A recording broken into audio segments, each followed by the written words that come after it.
Okay, so let's jump right into the primer.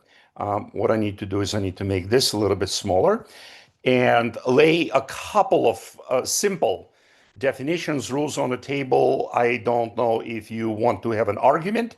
Convince me otherwise that we are in the fourth industrial age of information technology. This abbreviation of ICT is going to come back later. Screens are now dominant new mode of user interface. All content consumption pretty much involves a screen, unless you still like reading a book like I do. Socializing via screens is replacing IRL, any problems with IRL in real life with us, like we're doing it now on Zoom. And young adults are experiencing digital overload and blurred boundaries that I will get into between work, families, hobbies, rest. Everything involves sitting and staring at the screen, no matter what it is that we are doing at this point. I also need to tell you, and as if you don't know, but let's all get on the same page. What is an addiction? It's a state of being completely dependent on a habit, and I'm going to later address substance or behavior, habit, substance or behavior, to such a degree that it has become psychologically or physically habit forming to such an extent that it is cessation of this activity or substance is causing mental or physical trauma. Behavior becomes an addiction when it interferes with normal daily functions. And the person maybe even starts to understand that he or she wants to stop, suddenly realizing they can't. I can put it down and walk away. I just never want to do that. Sounds familiar? Addiction is a disease. This is the model that seems to work. It's not biology. It's not just biology. It's not just psychology. It's not a mental health exclusively issue. It's a disease. Initially, it is a choice. It is progressive, which means it gets worse over time. It is chronic, meaning it cannot be cured. Think diabetes. The line separating heavy use from addiction is invisible. Two people can use the same amounts of substance or spend the same amount of time on the screen, and for one person it is an addiction, and for the other person he's just a heavy user. He actually, given enough motivation, will be able to walk away from it. It is the only disease that lies to the addict and tells him that he or she does not have a disease, also known as denial. And I'm here to tell you that recovery is possible, but it's far from given. Need to work for it daily. Addiction is very complex. It is biological, psychological, emotional, and yes, spiritual. And it is a very complex disease without a single treatment vector. There is no silver bullet. Here, take this pill, take it twice a day for the next 30 days, and your addiction will be cured. We do not have a solution like that. The debate of nature versus nurture is ongoing. I will hopefully address it through a case study later. It appears to be centered in the brain, although there are other indicators. This is a very important thing to understand for everybody. Brain does not speak chemicals. Brain does not speak behavior. It cannot tell the difference between a shot of vodka, a hit on a crack pipe, a nice big toke on a vape, an orgasm, or a big cheeseburger, or a big win at a gambling table. Brain speaks dopamine and serotonin and glutamate and GABA. Neurotransmitters are responsible for chemicals and behavior. One causes the other, and vice versa. Thus, the behavior addiction and chemical addiction mechanisms are not different from each other, although we treat them a little bit differently. Chemicals we can withdraw, and we can live without alcohol. We can live without crack cocaine. Try living without food and explain food addiction to a person in Overeaters Anonymous. They have to eat to live, but they have to do it mindfully. This is the best model we have for technology addiction. Let's delve a little bit deeper into this 20 to 30 age group. The brain reward system is more or less stabilized, the frontal lobe fully grown by 25, but habits persist. Habits override frontal lobe. Screen use tied to stress, loneliness, and self-soothing. It's very soothing. It takes nothing to sit and punch buttons all day long. Parents face new challenges supporting independence. Read, in parentheses, failure to launch. Social media displaced IRL completely. Global stressors and media exposure. Bad news, bad news, bad news, bad news, bad news, bad news, more bad news, political front, climate front, microplastics in waterfront, anything and everything you mentioned. Bad news only. Too stressful. And overprotective parenting styles, we spoke about that beforehand. I will do anything for you, but I can't recover for you, right? Parenting styles are changing.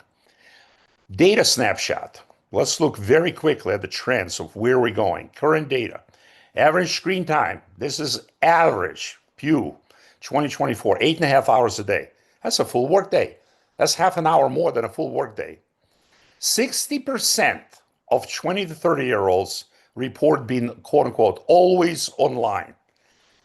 33%, 1 in 3, will feel anxiety when disconnected. Phone breaks, phone's lost, internet's down, LTE connection is down.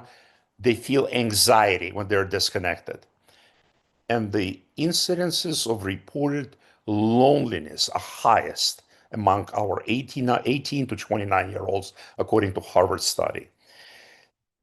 Here are the real costs of digital addiction.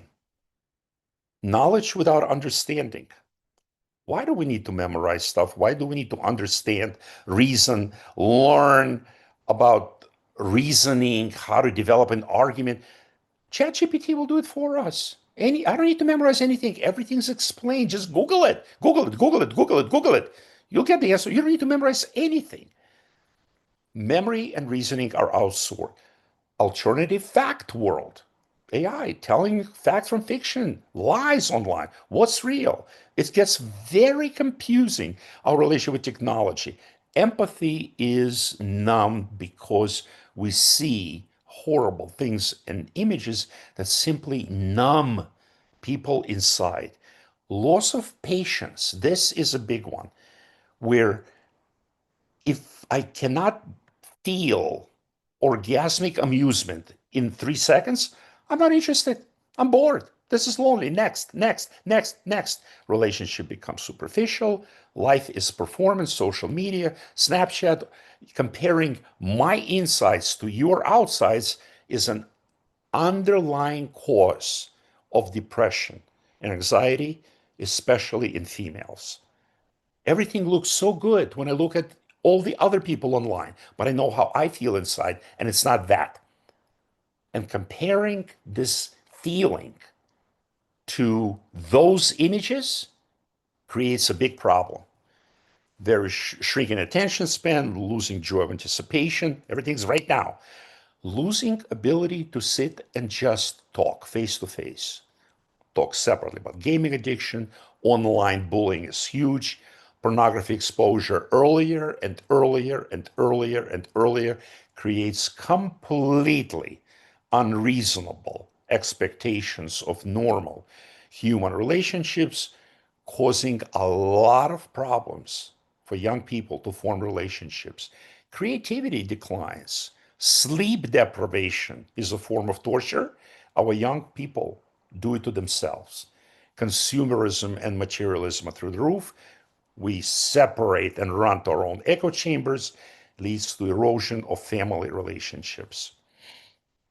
Please, please, please do not count on self-regulating, pulling yourself up by your bootstraps, right? Sitting there and saying, you spend too much time online.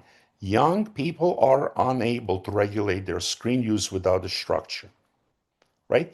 Worley ran an experiment, week-long, unlimited screen time for family to prove that young people will follow the path of least resistance always. They will never choose a hard way, always following the path of least resistance. They want to spend all their free time entertaining themselves with screens and internet. The content is inexhaustible, it's always new, and the social media algorithms are designed scientifically to keep our young people hooked and feed them more and more of whatever it is they click on. Therefore, it is necessary to consider the existing time structure. The best practices involved regarding this issue, very multifaceted. Yes, different cultures, countries, regions, societies have their own positions on the best practices, but contextually, a holistic approach is necessary, entailing educating the children on screen use, setting up structural support, and engaging in active parenting for our children. There are also 12-step programs available online. Gamers Anonymous, Internet Technology Addicts Anonymous, and they do work. Their treatment approach for technology addiction is as follows. First and foremost, build trust, establish a working relationship, break the pattern, and we have inpatient and outpatient options available. Find other enjoyable ways to occupy time. Young people will tell you, I have nothing else to look for. I will always push back on that and dig deeper. There is always fun thing to do in real life. Developing real life relationships and interests is not easy, but mandatory. Exploring and treat underlying coexisting condition, anxiety, depression, ADHD, etc., that both must be treated, cannot be treated separately. They must be treated together. And then daily maintenance is very well done with a 12-step program.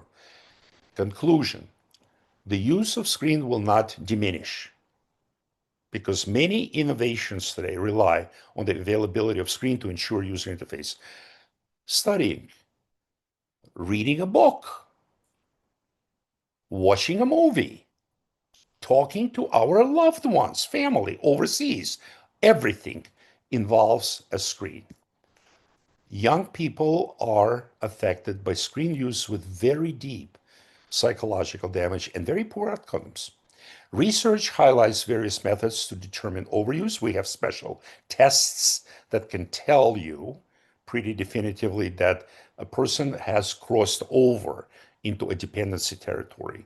Lack of physical activity, anxiety, depression are some of the negative outcomes.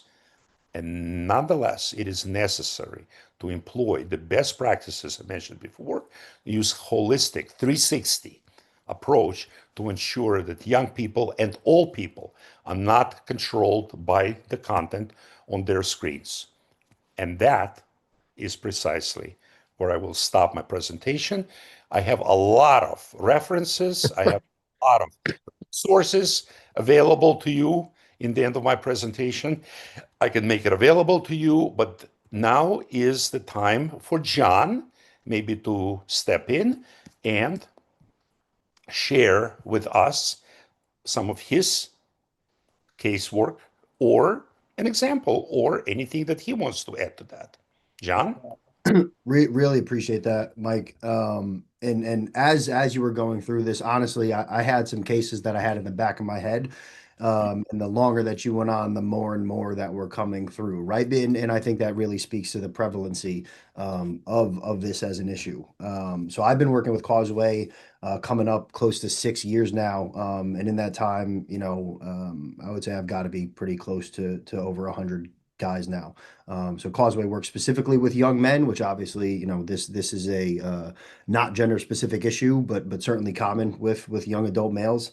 And a few notes here, kind of going off of the presentation that I'm going to tie into to the case study that I have in the back of my head and multiple that I'm going to pull together. But the as far as things that I've found, both working with parents whose young men and just in general are suffering from some sort of tech addiction, be that more gaming oriented, be that more phone oriented or computer oriented. One thing that I have found to be extremely valuable to parents, honestly, as well as the young men, and parents more on the understanding and the conceptualization of the issue at hand, and the clients more about what's going on in their heads, but the neuroscience aspect of that, right? So speaking on the dopamine treadmill, right? And a lot of these things are not right to Mike, to your point, not behaviorally or substance use specific. They're just the thing that the brain does, right? Um, so the explanation, the overview, the psychoeducation of what's happening in the brain as you're going through this process, on everything from depression and anxiety all the way through the addictive process, I think is something that I found surprisingly, honestly, young adults from high school all the way through and post college into honestly like late 20s. We as therapists, I think, sometimes get it in the back of our heads that everyone just knows this stuff, and that's certainly not the case, right? So providing that information, providing those insights, providing a little bit of a biology lesson, a neurobiology lesson, right? Given that that's like the control arm of everything, I think is something that is incredibly effective. And I'm even going back to running a group for a local high school up in the West Hartford area a couple years back, where we did showed a video, right, of what happens in the brain from hit one of the weed pen that somebody's smoking in the bathroom, all the way through to opiates and what happens in the brain there. And it was the most, and this is a very difficult thing to do for a high school group of 15 to 20 people, silence, right? They were so captivated by um, the the visuals, I think, to some degree, but they're directly connecting that to what's happening to them on a daily basis, right? So one young man in that group, we had some time afterwards, and he came up to me and said, like, I didn't know, right? Mhm. Genuinely, I did not know this is what was happening. And all of the scrambled eggs, this is your brain on drugs commercials in the world are not going to actually do what something like that does, right? What a half hour of education can do. So I think from the parent end of things, right, seeking those supports and getting that understanding, and also, being able to explain that to the young people. And I think as a reminder as well, right? Even through recovery, being reminded that this is something that is just happening in your brain, and then the actions that you take dictate and change the biology and the structures, right? Neuroplasticity, I'm sure, is something everyone on this call has heard a time or two. The brain's ability to change is a phenomenal thing. So again, empowering in that way, I think, as well, that education can be. Um, and I'm sure we'll touch on some of these things in the Q&A portion as well. But young folks, and I say young folks, anything below like 28, I think at this point is this is very much applies to, and certainly, I've seen it in individuals in their 30s as well. But generally speaking, they don't like to be the product, right? And I think specifically when we're looking at tech, social media, gaming to a large extent. They hate to be the product. And another thing that I've found to be very useful in working through these processes with these young people is that how do I phrase it? Like the vaping, right? As one easy example to pull out of, and one that I use frequently. Um, I joke with the guys I work with, like the unicorn bubblegum sprinkle dust, right? Flavored vape is not for me as a 30 something year old man. That is for you, the 19-year old, the 17-year old, the 14-year old, right? So like you almost as much as we all know, young folks don't like to be told what to do. When they're told that you're being absolutely controlled, right, by insert big vape company, they respond. They want to rebel against that, right? So I think like flipping it in that, you know, uh, uh, reverse psychology, right, is the phrase I was looking for, and putting them in the position of power, saying like, do you want to be taken advantage of in this way, is another thing that I found to be incredibly valuable. Um, so I know I want to get to the questions and actually be able to speak more specifically on these things, but those were two giant things that jumped out to me as you were going through the presentation, Mike. Thank you, John, very, very much. I think at this point, we would love to open the floor for any questions, either to me, to John, to both of us. I can pull up individual slides. You can reference anything you want, whatever is helpful. The floor is yours. Please don't be shy. I'll Hold on. I'll jump right in. This is Eric. I've got a comment, and then maybe you can just speak to it. And so much of what you're talking about just makes sense to me. It's like common sense, right? When I'm spending more time on my phone than I am with my wife, or than I am with my kids, or than I am with my friends, when I'm spending more time on a screen than at the gym in a 2 hour period when I'm supposed to be at the gym. Mm. Um, it just, to me, it seems natural that that's unnatural and unhealthy and unproductive.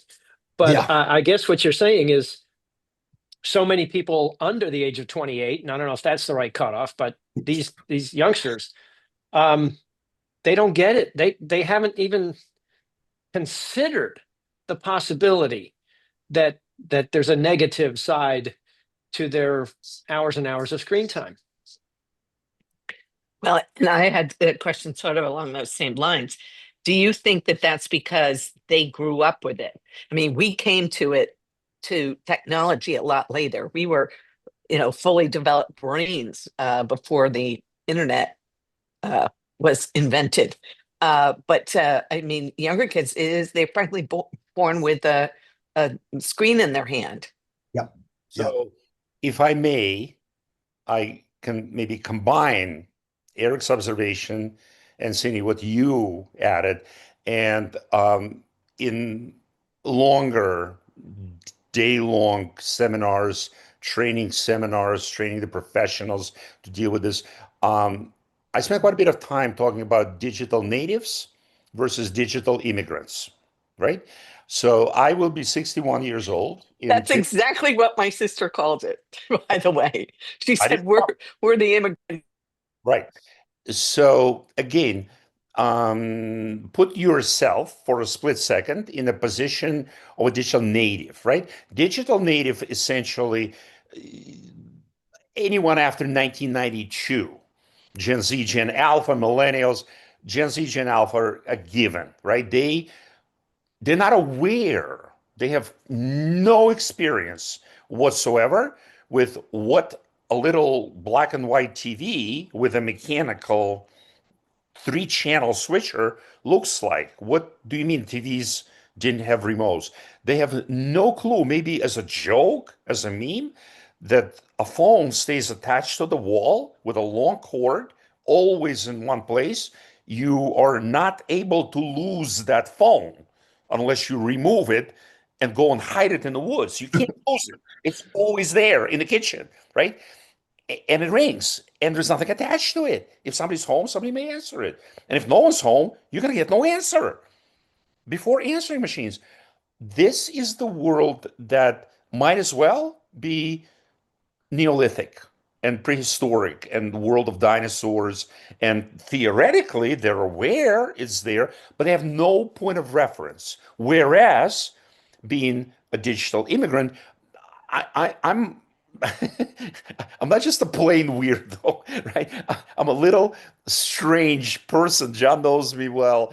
Um, I live in both worlds because I have a degree in computer science. I worked in computer science. I had a career for 17 years as a certified ethical hacker, as an FBI licensed pen tester. So my technology interests and fascination is off the charts for a 60-year-olds, right? My capability to code, my understanding of technology, networking, security issues, etc., is not common to our generation. But I grew up with the black and white TVs with phones attached to the wall. So that's why I'm able to function and reach this young audience that I work with in a way that allows me to speak their language, basically, right? We frequently speak past each other. We give them all the logical, linear arguments why they should not be spending, 12, 9, 13, 16, 8 hours a day on the screen. And they will look at you like you have grown a second head and say, I don't know, what do you mean? Why wouldn't I want to do that? That's where my friends are. Now, what do your friends look like? I don't know what my friends are. They're just voices on the Discord channel, right? But they are my friends because I spend so much time with them. And this is where the virtual reality, the digital, and the IRL in real life, biologically, this again, we have to bring back this nature nurture debate, conversation. Oxytocin, right? A feel good chemical. Both baby and mom get it from skin on skin contact, breastfeeding, et cetera, et cetera. We get it from long hugs. We get the sense of bonding, of trusting people, from being with them in three-dimensional, watching, observing, nonverbal clues. All of that is denied and taken off the table and completely replaced with, at best, an avatar or a disemboweled voice in my headset. I have no point of reference whether the person is 16 or 60, male or female, you know, American or not American. Who knows? They're just, but they are my friends because we're playing the same game on the same Discord server for 3 years now. We know each other. We know who we are. It's not the same. The connection, the depth of trust, the chemicals that are required for us to form relationships are taken off the table, denied, but they don't know about it. So they will come back at you and say, what is your problem? Get off of my case. I am not smoking crack. I'm not shooting dope. I am not even vaping. I'm not drinking alcohol. I am just playing a game with my friends on the computer. Why are you losing your shit? Basically, what's the problem? Well, the problem is you haven't taken a shower in 17 days. The problem is, you haven't been out of your room except to go to the bathroom. And it's because the bathroom's outside. That's the only reason you leave your room, right? The problem is you're 37 years old and you're living in mom's basement and you haven't worked a day in your life and you don't want to work. That's the problem. And what comes back? Well, that's your problem. That's not my problem.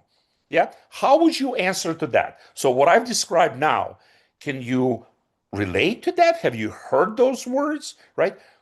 How do you respond to a question like that before I give you a clinical therapeutic answer? Right? Can I ask the audience how they respond?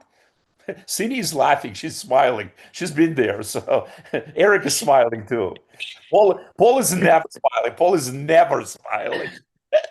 Well, No, I'm just, Well, it's funny. You just gave me an excuse to promo our next pathway session on boundaries. oh, Perfect. So that will come up in the boundaries session, but anybody else want to hit that? please. well, the answer to that is, well, if that's what you choose to do, that's fine, but not in my house. Okay, if you're able to draw boundaries and stick to it and change those locks, yes, that will change the behavior. How many mothers are able to do that? They'll threaten it, they'll scream, they'll shout, You're a special one. internet, they'll try to lock it after 11 o'clock at night. They'll just take their phone and make it a hotspot, bypassing that because the mama's technology immigrant doesn't know about hotspotting and that kind of stuff, right? They will smuggle a computer that they bought for $25 on Craigslist into the house so they can access the network with an unmonitored computer. If you put monitoring software on it, they're smart. They're smart. Addicts will, I will vouch for that, will go to great lengths not to get rid of their binky. Don't take my binky away. It's the only thing that saves me in life. Why would you take the only thing that brings me any joy? It's the only thing I do. I don't do anything else. Yes, true. But it's the only thing that gives me in my life meaning. And you want to take it away? You're a horrible parent, right? Go ahead. Have a discussion about that. right? How do you deal with that? How do you deal with that? My initial reaction to your question, and maybe this wouldn't get anywhere, but is to say what is it that makes you a human being? Excellent. Love it. What Go. is it that makes you a human being? Mhm. And what does that mean, absent the screen, in relation to other human beings? Mhm. Yeah. Yeah. And I love that so much because I think it really is a perfect example of how because having conversations is hard for most parents, right? Especially the tough ones. I'm sure everyone on this call has been there and certainly gotten past that. But um, it opens the door for conversations like that, Eric, right? On a more theoretical, philosophical, meaning-oriented conversation. I mean, again, Causeway in the work there, I'm working primarily or specifically with young men, but I mean, I've off of these types of topics have gotten to these deeper places on like, so what does it mean to be a man, right? Yeah. Protect, provide. How are you doing that with no degree, no work history, and blah blah blah blah blah, right? But how much of that plays into the anxiety increase, the depressive symptomology increase, right? Of not doing things that we are biologically wired to do, right? And it's funny because we have to fight biology in many ways, right, to get to that point where we are more active out there interacting with the world. And at the same time, biology is a part of the reason why, right? That kind of the desire to go back to towards inertia, right? Towards homeostasis, the comfort associated with being in the basement and not having to leave for anything other than a bathroom break, right? But the ability to have those conversations, I think, is a prime reason why I think it's good to discuss, right? To ask those hard questions. Yes, big time.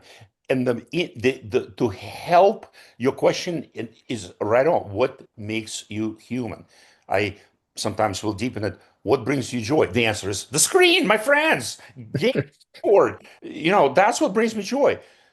All right, let's pretend for a second that we are back in the prehistoric ages prior to 1992, 1985. Why would I want to go there? There's nothing there. I don't know. I had a lot of fun at 85 without a screen, right?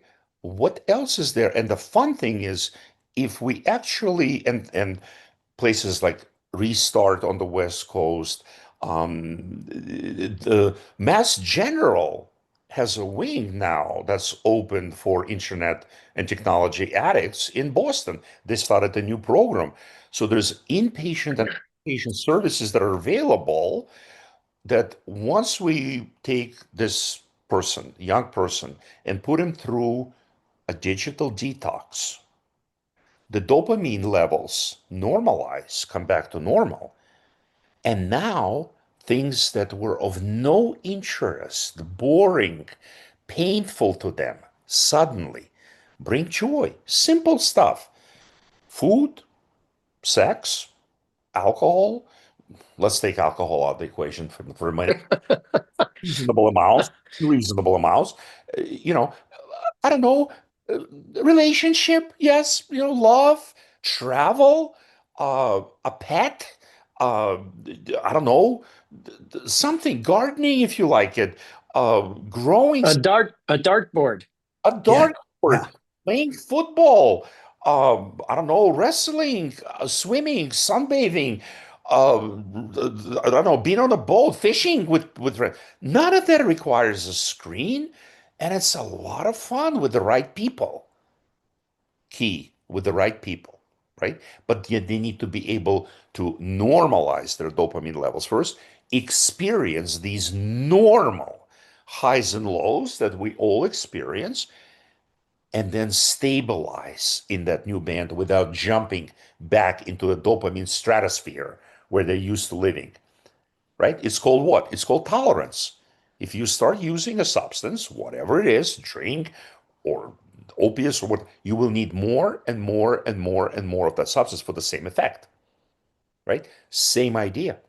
Same exact idea. Dopamine, serotonin, must be normalized, brought back to a standardized, relatively narrow band where we operate, and then things that feel good for us will also feel good for them. But they need to be detoxed first. Does that sort of kind of give you a little more insight? What else? Who else? We have some folks, Erica, Edna, anything from you folks? Dorothy, don't be shy. We got time. But I was just going to ask. Dorothy, you're muted. Oh, good, Dorothy.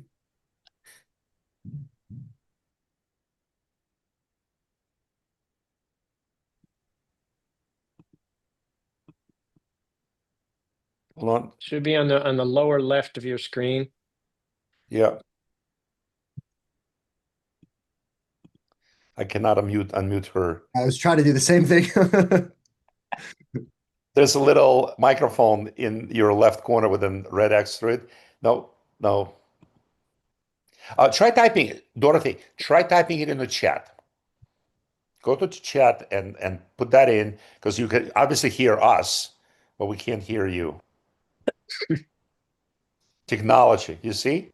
Unmute. Oh, it worked. Okay. There we Good. go. A lot of buttons. Okay. Okay, Let me go try ahead. and remember. Let me try and remember my thought.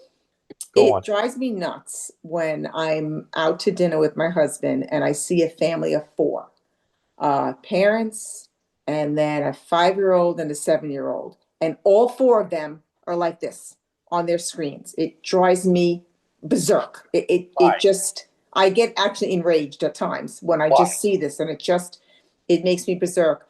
I personally, like you said with Overeaters Anonymous, we can do without alcohol or drugs, but we need food to live.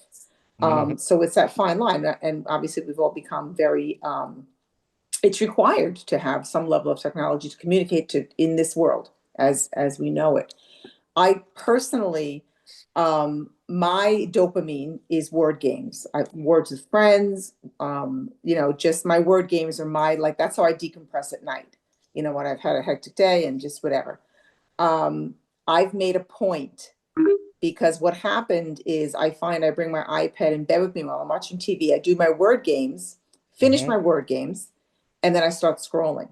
So I make a point now. I've started doing this last year. I do my word games in the living room, and then I leave my iPad. I do not have a phone or an iPad at my bedside, so I don't wake up and grab it in the morning. And it's been very helpful.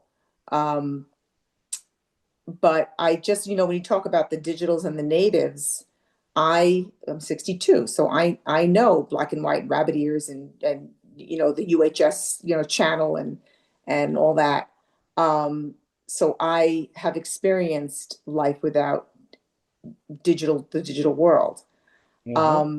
My daughter, who's has a 4.5 and a 3-year-old and expecting number 3 in a couple months. They're very good with when they're in presence of the kids. They're not on their phones. But even the kids, as young as they are, sometimes they'll like grab my phone if they see it on my purse and say selfie, and they're not really, their parents do not expose them. They're very, very cognizant of it. So my rambling point, my boys who are in their 30s are both constantly, my youngest one in particular. Yes. A lot of it is his job. One second. Finish the sentence. Are constantly on their phone? Yes. Okay. But the job is not 24/7. Yes, correct. Fun. Although the people he works with, they're very much into answer right away. So that's the culture at the small, job that he's with, his 2 bosses. Okay.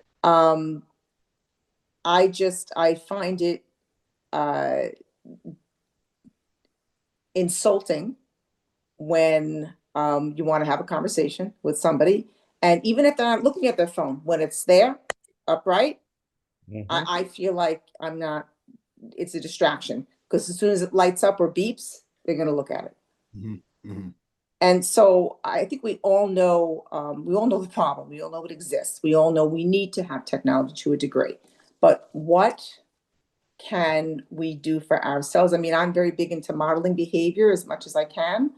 And I guess the self-imposed thing about not having my iPad and my iPhone.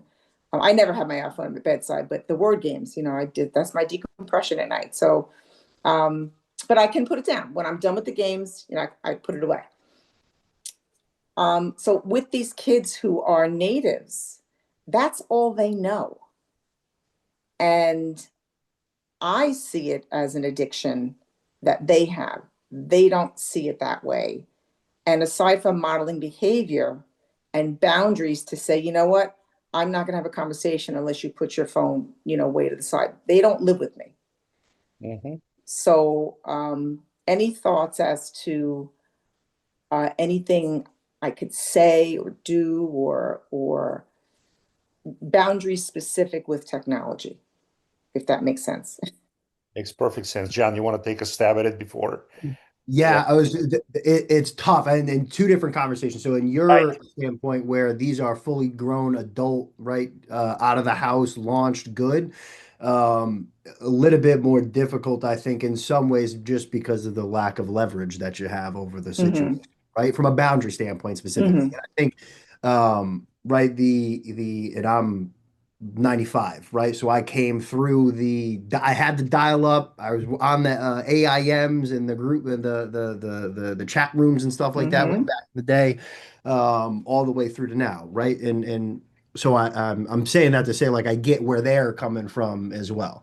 And I think there's something um, leading with there's two things. One, like the idea of unconditional positive regard, right? Which I'm sure everyone again on this call is probably familiar with to some degree as a concept because of its prevalence in treatment. But um, like if he's really on the phone trying to be a world burner, get after it, hardworking dude, right? Like I respect that in so many ways, right? Mm-hmm. And trying to be hyper responsive and super professional in that way, like all of that stuff's great.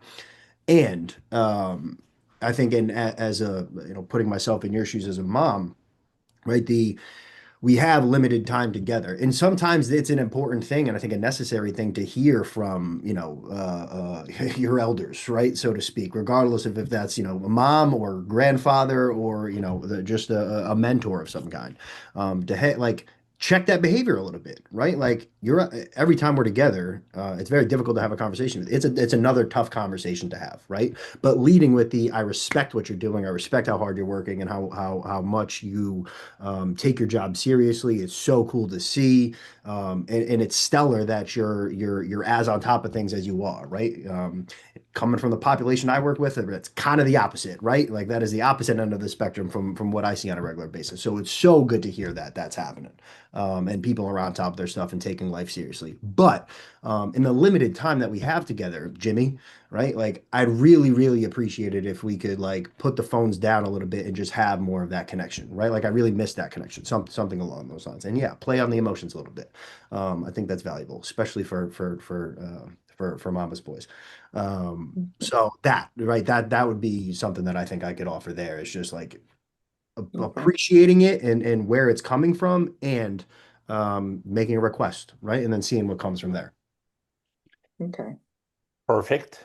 I I love it. think Go on. Go on. Go I on. was going to say, I think there's a risky thing that young people like that could do, which is to text back to their boss or whomever is engaging them and say, I need 15 minutes away from my phone. I'll get back to you immediately after that 15 minutes, but I really need 15 minutes for an important personal matter or for something else important or whatever. I don't know if that's possible in some time. But I think a lot of young people are scared to death to even do that because the FOMO it drives them nuts. Yeah, the FOMO and then as well, like just the competitive nature of life in 2025 as a young professional, right? Like the anxiety of And it's probably not necessary, right? I imagine it's not their boss saying, "Hey, I need this now." That's happening. They want to be overly responsive, right? They want to be, you send me an email, I'm back to you within 7 minutes, right? Great. And to have to be self-restrictive and boundaried personally, right? I'm speaking to Jimmy in this example. I think it's an important thing to navigate. And again, I've got two small kids, so I'm also super super conscious of it. And balancing, trying to be super competitive and super aggressive on the professional side of things, and also take that energy into being a dad, into being a son, into being a member of the family, or of the community, right? As intensely as you're taking your job, take being a human as well, right? Like a not professional. Like if you approach that with the same level of intensity that you're approaching work, right? How wonderful will relationships become? But I hear you. Mm. This concept that John just mentioned, I also utilize that with folks like that. This idea that we are, regardless of what you think, don't believe everything you think. We're human beings without human doings. And the balance, this proverbial ever elusive balance between being and doing, resting and working, learning and teaching, eating and sleeping, exercising and resting. It's the balance that delivers, I think, more satisfaction than any one swing to one extreme or the other. That's number one, this ever elusive balance. How do we get there, right? This is where, again, Mother Nature is stacked against us. And I am going to do a collective mea culpa here. Um, Everyone, not just our young offsprings, regardless of whether they're 20, 25, 30, 37, 7, 17. By definition, Mother Nature, it is, they learn by watching. So they observe what we do, right, at young age.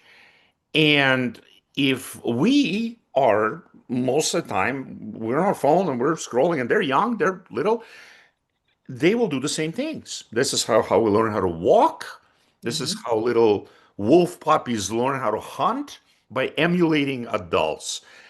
The child is crying. What will a parent do typically in the store? Take an iPad or his phone or her phone and hand it down to a screaming 2 or 3 year old, and it immediately will shut things down. Works better than a candy, works better than a binky. They are immediately settled down.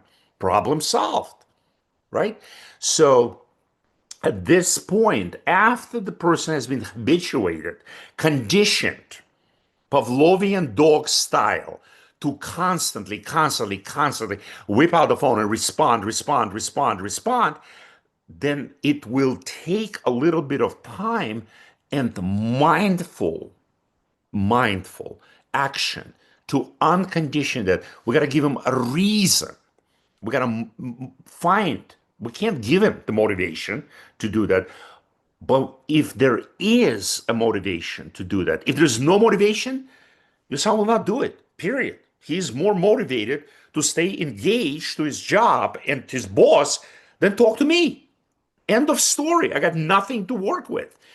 But if there is a family relationship, a circumstance, or something, I want to splash something very briefly in the interest of time. There is, I'm going to splash it very briefly. Can everyone see this? Good. Yes? Again, Yes. this is, I have my second book that is going to become available November 11th.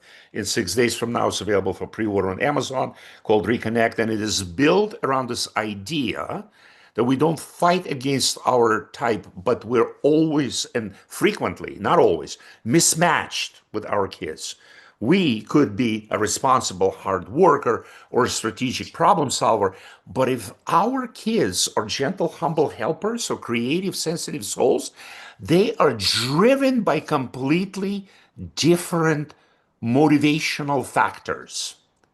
And it is our job to type ourselves and them and then learn, and that's in the book, how to speak their language, how to communicate to them, how to speak to them in concepts and ideas that reach them on the gut level, not on a brain level, not on logic. Logic could be working here, but if it's a creative, sensitive soul, logic means nothing to them. Nothing. Gotta reach them where they feel. And believe it or not, again, as a person in recovery, I will tell you that the rooms of AA and NA, by and large, 70–80% of the people, and I've been there for over a quarter century, are gentle, humble helpers and are creative, sensitive souls. If the kids or young people fall into that type and that category, they are more predisposed to addiction. Not a life sentence, not a death knell, but they're much more predisposed to fall into addictive behavior, substance or behavior. I'm going to take this down so we can go back to conversing. I just wanted to mention that. Maybe that is another way that you're able to, one, demo and show by doing, not just telling them, put your phone down, put your phone down, put your phone down. I told you, put your phone down, right? Let me talk to you. No, the phone's going to stay here until they see what I'm doing at that point. And then typing can also help us reach them using proper language and concepts and ideas. Did that answer your question a little bit? Hopefully. Different. Anyone else? I want to stay Well, very. could you, Michael, could you or John give an example of co-occurring disorders? So the tech addiction always comes with other things going on. What's a typical example of a client? What do they have? What was the first thing was it, initially anxiety leading to substance and technology addiction, or, give an example. I will talk immediately about ADHD. Disproportionate number of people that I work with will be diagnosed with ADHD. Their attention span, their ability to tolerate frustration or wait for something is nil. They have 17,000 squirrels running in all different directions at any one given time in their heads. Now, we have And medication no impulse control. and no impulse No. control. Yeah. And no impulse control. So those two, again, you cannot treat one without treating the other. So you got to treat them at the same time. You got to teach them tools. And Go on.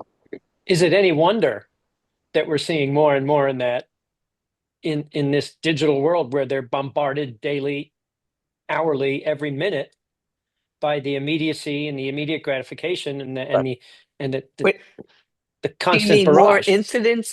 more incidents of ADHD, or I just that? think So it's more causing incidents. as well as attracting. Correct. That's my Okay. Mm. feeling. I would have to Yeah. agree with that. Eric, I would have to agree with that observation that it is largely a self-imposed, self-inflicted wound that our digital culture has created and exacerbated over the last 20 plus 20, 25 years, that has created this rise in inability to wait, no attention span whatsoever. If it's not immediately amusing, that's why TikTok is so popular. Those 3 second and 9 second and 30 second and 15 second cat videos, I'm sorry, but they're funny. But they will go on forever, right? Everything has to be in 5 second increments. And every 5 second content changes. There's no capacity left. That's why school is boring. Absenteeism is high. Yeah. Grades are crap, right? Because the school model is not built for ADHD kids. Sorry. Yep. Yeah, and to add on to that too, because I think at all points we're 100% on the nose. The hyperfixation on pleasurable activities, right? That layer of ADHD is so significant and interplays with anxiety as well in a lot of ways. Because but Paul, I also had ADHD is the first thing that came to mind when you said co-occurring with this. Um, but I think that's so significant. So oftentimes what we'll see is kind of like the breakdown and how it pans out is. Um, it's an anxious avoidant person with ADHD a lot of times, right? Anxious avoidant being I avoid the thing that brings me anxiety, but avoiding that gives me anxiety, so I avoid cycle, cycle, cycle, cycle. Exactly. I have this thing that makes me feel so good. I'm good at, I can progress in while I'm not doing well academically, socially, or anywhere else, right? So when I have this I'm hyper incentivized to stay on this thing because it's the only thing, it's the only place as a 16-year-old or a 26-year-old, right? Depending on the circumstances that I'm really getting pleasure from. I've got no hope to buy a house because the economy is here. I haven't been dating because I was locked down for 3 years, right? And I missed the opportunity to try and make small mistakes so that I didn't make big ones later on from an interpersonal standpoint, right? But I have this thing. I got my buddies on Discord and Reddit. I've got this game that I'm killer at while everything else outside of the room, right, is terrifying. And I'm bad at all of that stuff outside of the house. I am a king. I'm a god in this game, right? Right. And it brings me pleasure. So yeah, I mean, it's so insidious the interplay between these things. Um, but again, like the only way to even start to break out of it is conversations like these and the education associated. But no, it's a fantastic question. Great question. I agree.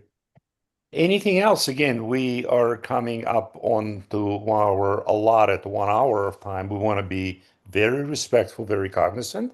We don't want to overstay our welcome. We can always come back in various capacities. But Paul, if you want to take us out or maybe close it But out, or yeah, I will, but I just want to say, for some of these specific addictions, so to speak, technology addictions, do you sometimes refer people to a specific, let's say it's gaming, it could be gambling, online, gambling, sports gambling. It short could answer, be short answer. pornography, there's many different ones. Will you sometimes refer out to specific centers that focus even more? Short answer is yes. Again, I mentioned Restart.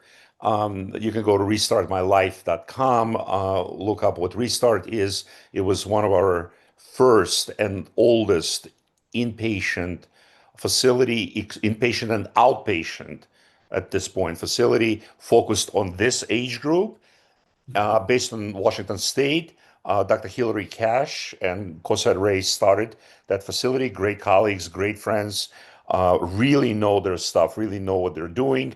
There is a reason why we were in Rushford a while ago. They're starting to look at this. Mass General is already has a program in place doing that. Um, it's not in DSM yet. Let's see what the next version of DSM will bring. It'll be there. It'll be there eventually. I have no doubt about that. And yes, there is specialization, but we're finding out we're going back to co-occurring disorder, anxiety, depression, ADHD, gaming disorder, all of those things. The centers that were maybe focused a little too narrowly are expanding their focus to be able to accommodate people that are coming in with co-occurring disorders and able to treat them at the same time. So we cannot be putting out one fire while feeding the other. We we Mhm. we have to be able to put the fires down 360 all around, calm, Mhm. bring the situation down under control so the person can engage their frontal lobe, engage their rationing facilities. These people are smart. They're not dumb. They're really Yeah. not dumb folks. They're very smart. They just choose the easy path to sit and bang on keys and keyboard and move a mouse or a joystick all day long rather than go to work, put on a dress, put on a tie, brush your teeth, comb your hair every day. That seems a little excessive. No, just 5 days a week, do that. No, I don't want to do that. Why? It's very comfortable here in my basement, in your basement, Mom. I got the refrigerator full of food, Wi-Fi works, and I got my bed right here. If I'm tired, there's a bathroom right across the hallway. That's the only reason I need to read my room, because there's a bathroom out there. Give them a reason. We have to work together, not only to find their motivation, but sometimes give them motivation or build that motivation if it doesn't exist.